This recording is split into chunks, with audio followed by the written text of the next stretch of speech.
Momento de charlar con Gustavo Feder, autor de Un siglo de autos argentinos. Gustavo, ¿estás por ahí? Hola, ¿qué tal, Seba? ¿Cómo estás? ¿Todo bien? Bien, contento de hablar contigo. Igualmente.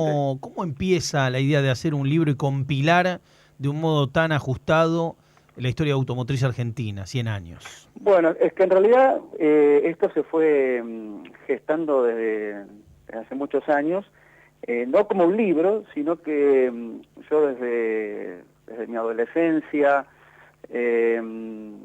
colecciono revistas de autos, sobre todo autos nacionales, eh, y con ese material que fui guardando durante muchísimos años, primero me armé a modo hobbyista un sitio Ujú. de autos ¿Cómo argentinos. se llamaba? Se llama autohistoria.com.ar. Ujú. Esto empezó en el 2003, ahí lo publiqué por primera vez. Y bueno, y hace unos años me contacté con la editorial Lenguaje Claro, y ellos fueron los que me propusieron, a partir de la información que está publicada en la web y en algunos otros medios donde yo colaboro también, pasar todo eso a formato libro, ¿no? Que fue, digamos, el gran desafío, porque ahí tenía, digamos, las historias bastante dispersas, digamos, o como cosas individuales, y bueno, entonces cuando lo llevas a un libro ahí tenés que organizarlos, coordinarlos, darles un vínculo cronológico y demás, y entonces bueno, ahí se fue transformando toda esa actividad hobbyista en otra cosa, ¿no? Una forma diferente de expresar toda esa información. ¿Cuál es el primer auto argentino fechado, digamos, de algún modo, como para decir acá empezó la historia? Bueno, el primer auto que está documentado, que tenemos por suerte un registro fotográfico que lo demuestra, lo hizo un mecánico español que se llamaba Celestino Salgado, y el auto apareció en 1901. Y hay una nota interesante en la Sí. vieja revista Caras y Caretas, Ujú. una nota de agosto de 1901 que justamente está titulada El primer auto argentino. Y está la foto del auto y alguna descripción muy breve, algunas características. Así que bueno, es algo muy afortunado tener un documento de semejante valor y tan incontrastable. ¿Te ha pasado que haciendo la confección del libro y del blog mismo, encuentres que Sí. había un auto argentino que tenía especial devoción, que el público había puesto en un sitial inalcanzable, enorme, por algún motivo? Bueno, hay, digamos, varios autos nacionales que por distintos motivos son muy admirados y muy deseados en la actualidad. Eh, Tal vez vos lo tenés presente como la mayoría de los argentinos durante muchísimos años, el auto más deseado fue el Torino, ¿no? Que por Sí, claro. sus características deportivas, de calidad, lo hacían diferente a El lo primer que... auto de alta gama para el pueblo. Sí, podríamos decir, en realidad, el más que de alta gama fue un auto de prestaciones deportivas, ¿no? Fundamentalmente, ese fue lo que lo distinguía. Si hablamos de alta gama, tendríamos que referirnos al Kaiser Carabela, Claro. que fue, tal vez lo tengas presente, Ujú. un verdadero bote, un auto de Sí, más sí, de sí. 5 metros de largo, 1,90 m de ancho, que se empezó a fabricar en Argentina en la década del 50, ¿no? Y fue el primer autoturismo que se fabricó en gran serie, podríamos decir, Ujú. y que verdaderamente era lo que hoy consideramos alta gama. ¿Y qué pasa con la historia del Ditela? Bueno, eso es un auto muy interesante, sobre todo porque está vinculada con una empresa argentina como fue Siam, Ujú. una gran industria nacional que tuvo muchísimas ramas, muchísimas diversificaciones. Y el Siam Ditela en realidad es un auto de origen inglés, lo fabricaba la British Motor Corporation, BMC, y esa empresa hizo un acuerdo de licencia con Siam a fines de los 50 para fabricar el auto en nuestro país a partir de 1960. Bueno, lo que pasó con Ciambretta también, con la Lambretta y la Ciambretta, la misma idea. Exactamente. ¿Sabés? Yo tengo una Lambretta, el i150, y todo el mundo cuando subo una foto me dice, ah, qué linda Ciambretta, y me dan una gana de llorar, porque digo, no, es una Lambretta, loco, es de verdad esta, dale. Claro, exactamente. Eso fue muy común, digamos, en los años 60, cuando hubo una política de estímulo para la fabricación de autos en nuestro país, que muchas empresas de capital nacional, empresas pymes y inclusive un poco más grandes también, que lograron hacer acuerdos de licencia con compañías fundamentalmente europeas para poder fabricar acá algunos de los modelos. Una especie de idea una especie de idea de franchising, lo mismo que uno que pasa con un Starbucks, digamos, te dan los planos, te dan el manual de estilo, te dicen esto se hace así y lo haces en tu país. Exacto, sí, ese era un camino que, digamos, le convenía a la empresa nacional porque con todo esto se evitaba el gasto de inversión y desarrollo, que es monstruoso y para una empresa de capital nacional no es muy factible de poder hacer. Y por otra parte, las empresas extranjeras se evitaban el riesgo de hacer una inversión en la construcción de una planta desde cero, y entonces obtenían regalías a partir del riesgo que asumía el fabricante local. Así que... Pero hay una ida y vuelta, ¿no?, en eso, porque después uno, repasando la historia del Torino, se da cuenta de que se invierte la moneda y que es como en realidad... trabajando para afuera terminás haciendo un auto local, digamos. Hay como una vuelta de tuerca ya más cerca hacia finales de los 50 y los 60, ¿o no? Lo que ocurre es que cuando vos fabricás el auto en Argentina, en un contexto muy distinto al de origen, tenés que hacer un montón de adaptaciones para poder hacerlo viable. ¿Sí? Es decir, estamos hablando de volúmenes de producción distintos, de un mercado diferente, de un poder adquisitivo menor. Y entonces todo eso implica por parte de las empresas que asumen el riesgo de fabricar un auto pensado para otro contexto, donde deben hacerse una serie de modificaciones para hacerlo viable. Y eso de algún modo lo va argentinizando al auto, ¿no? Porque se tienen que hacer modificaciones que lo hagan viables en nuestro medio. Bueno, hace poco fui a un encuentro, justamente el año pasado, sabés que fue una tarde maravillosa ahí en el Rosedal, se juntaron los fanáticos del Spider, básicamente es el motor del Fitito, pero en un auto deportivo, y es espectacular, son unos autos bellísimos, muy frágiles, están cuidados por los dueños de un modo extraordinario, pero es sorprendente también, ¿no? Esa especie de híbridos o idea de cómo construir o ingeniárselas para presentar un auto deportivo con un motor, digamos, bastante pequeño, una cosa bastante accesible. Sí, ese auto tiene la particularidad que es el único Spider o convertible fabricado en serie en nuestro país. Y de algún modo es el Spider del Fiat 600, ¿no? Como vos bien mencionabas. Claro. Toma como punto de partida ese motor, pero obviamente con algunas mejoras para darles más prestaciones, para satisfacer de algún modo el deseo de deportividad. Vos te subís a un descapotable y bueno, y es para pisarlo un poquito y rutear, ¿no? Más allá de que tengas un pequeño motor de poco más de 600 centímetros cúbicos, no 800 en este caso. Hablábamos del Torino como un auto emblema muy querido, toda la leyenda detrás de Nürburgring, Fangio, Berta, bueno, todo el mundo, Copelo, nombres emblemáticos realmente del automovilismo argentino. Pero ¿qué pasa con el Citroën 3CV, con el Fitito, con el Taunus, que son autos que también tienen un culto y un seguimiento y un cariño muy grande por parte de la gente? Todos en realidad, porque el vínculo con los autos se da fundamentalmente de manera afectiva en la mayoría de los casos. Posiblemente porque son los autos que tuvieron nuestros padres, nuestros abuelos, o fue el primer auto que nos pudimos comprar, con el que aprendimos a manejar, con el que nos fuimos de vacaciones. El 504 también, el 504, un auto que tampoco es muy agraciado, que tenga una línea así destacada, pero la gente le tiene un cariño enorme.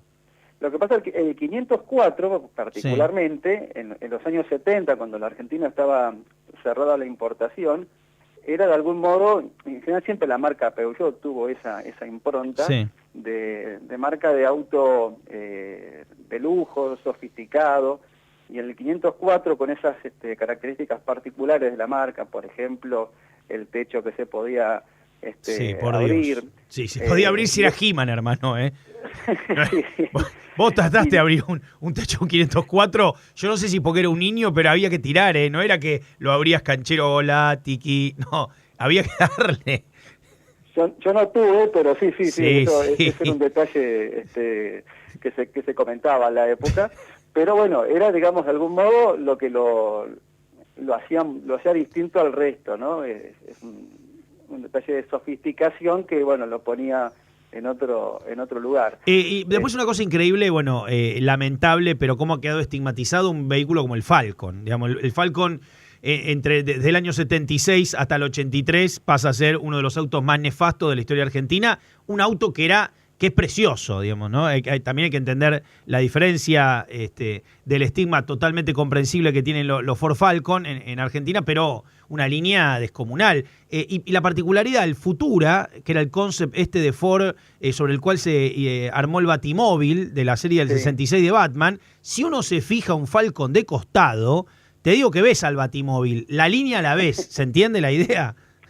Sí, el Falcon, tengamos en cuenta, lo que vos decís es cierto sobre la estigmatización, ¿no? Lamentablemente Sí, claro. se lo asocia al Falcon verde que usó la Absolutamente, la sobre dictadura. secuestros, Claro. muerte, tortura, todo, sí. Y pensemos que fue un auto que tuvo una función absolutamente distinta a esa, fue el auto familiar, fue el auto que marcó fundamentalmente el crecimiento de la clase media en Argentina durante la década del 60, ¿no?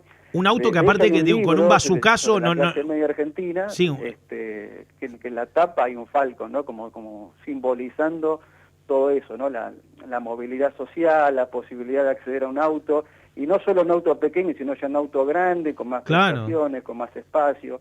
Le tirás un bazucazo y no lo frenabas. El Falcon es un auto de un motor a prueba de todo, casi.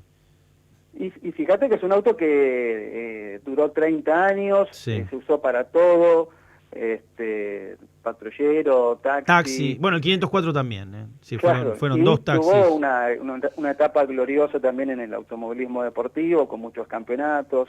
Entonces, por eso ha quedado tan marcado como uno de los mitos nacionales de lo que es la industria automotriz. ¿Y el Fuego, la Coupé Fuego? La Coupé Fuego marca los 80, ¿no? Cuando nosotros pensamos División en la Miami. deportividad en los años 80, Sí. pensamos básicamente en dos vehículos, que es el Renault Fuego y el Ford Sierra XR4. Claro, sí. A la Fuego le tocó nada menos que ser el reemplazo del Torino, ¿no? Porque cuando Renault deja de hacer el Torino en el año 81, que fue el último modelo de origen norteamericano que fabricaba, se quedó sin una oferta deportiva, ¿no? Entonces, la Fuego, no estoy diciendo que eran autos similares, ¿no? No, desde nada ya. que ver uno con otro, pero vino a ocupar el espacio de auto deportivo que hasta entonces tenía la marca del rombo. Bueno, el Renault 9 también, digo, te lo sumo a esa tradición porque de líneas son bastante similares, ahí le pegan el palo, no van en ese pelotón. El 9 de algún modo fue intentado como reemplazante del Renault 12, otro gran ícono de la marca. Otro taxi, sí. Claro, taxi y auto para la familia. Pero también un auto fiel el R12, como el Falcon. Sí, claro, confiables, económicos, espaciosos. Por eso vos hablabas del encuentro ahí en Palermo, por eso hay tantos clubes de marcas. Hay clubes de R12, hay, claro, sí. ¿Viste? Porque han marcado una etapa de nuestras vidas, y lo curioso es que también lo coleccionan personas que no habían nacido cuando esos autos se fabricaban, ¿no? O sea que esto se va empezando a transformar en algo que se hereda de padres a hijos, y se mantiene vigentes esos modelos que ya tienen más de 50 años de producción. Y el Merceditas y el Unión, digo, te llevo a otro lugar de línea, que también tienen sus clubes, tienen su gente que los cuida. De vez en cuando uno ve a alguno destrozado en algún barrio, generalmente Paternal, Devoto, a uno tirado por ahí, pero son dos coches que han tenido también mucho cariño, ¿no? Por parte de los dueños. Sí, digamos, prácticamente te diría que todos los clubes y todas las marcas tienen en la actualidad algún club o más de un club que las representan, ¿no? Con gente que se ocupa no solo del cuidado, de la restauración, sino también de difundir un poco la historia de esos modelos, la historia en su país de origen, la historia a nivel local, y marcaron, digamos, una etapa histórica de la industria de nuestro país. Toyota Celica también, ¿no? En los 80, el DeLorean de los pobres, el auto de Volver al Futuro, pero que podía uno ver en la Argentina. ¿Cuál, perdón? Que no, el Celica. Bueno, ese era un auto importado, ¿no? Un auto que se conoció en nuestro país cuando se abre la importación. Pensemos que hasta el año 79 el mercado argentino estuvo protegido de la importación de modelos extranjeros, claro. Y ahí se libera, y de pronto los argentinos nos enteramos de que existía Toyota, Honda, Mazda, bueno, un montón de marcas japonesas, claro, que hoy son muy habituales de ver en nuestras calles, pero claro, fue toda una revolución, sí, y el Toyota Celica marcó claramente eso, ¿no? Un impacto muy notorio en los fierreros de entonces. ¿Por qué hoy no hay ese cariño? Hoy no se me ocurre que ningún auto... ¿Cuál fue el último auto clásico que haya generado un cariño, una personalidad, un anhelo? Porque hoy la gente cambia de coche, no le importa nada. Da esa sensación que hay un desapego gigantesco. Sí, es una pregunta difícil, de cierto cuál fue el último, pero... nadie va a venir a reivindicar el Corsa, ¿no? Nadie va a decir nada. Claro. Es que los autos han perdido mucha personalidad, claro, sobre todo porque todo está muy sometido al marketing, a la funcionalidad, al consumo, y los hace cada vez más parecidos.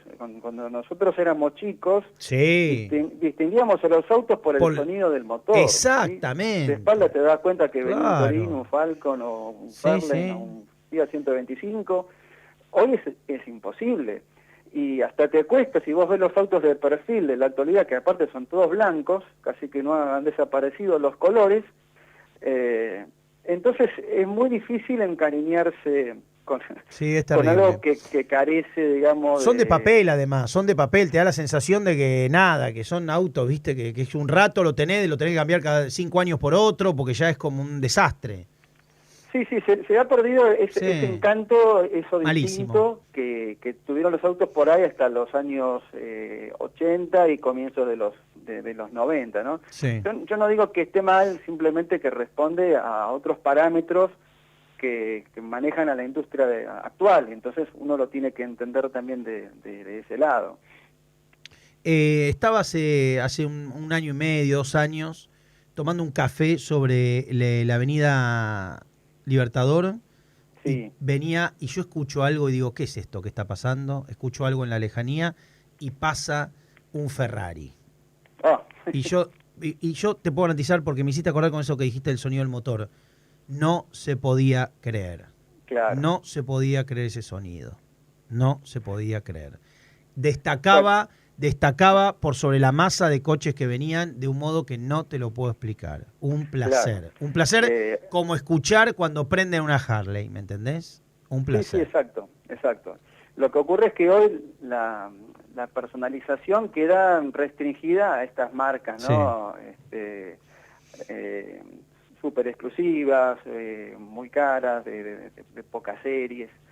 Entonces ahí sí se puede trabajar un poco más desde la personalidad, desde el diseño distintivo a un equipamiento, a una motorización o un sonido especial que los hace distintos, pero no pasa con el auto familiar, ¿no? O el auto que produce la gran industria. La gente que quiera comprar el libro, ¿dónde lo puede conseguir?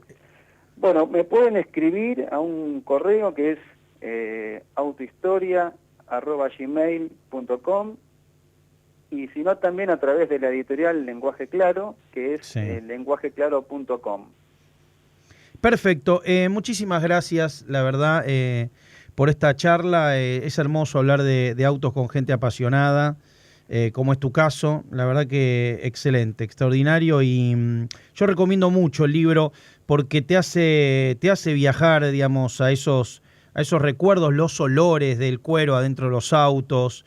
Nada, tiene que ver con nuestra historia, Gustavo, así que la verdad que una alegría enorme haber conversado contigo.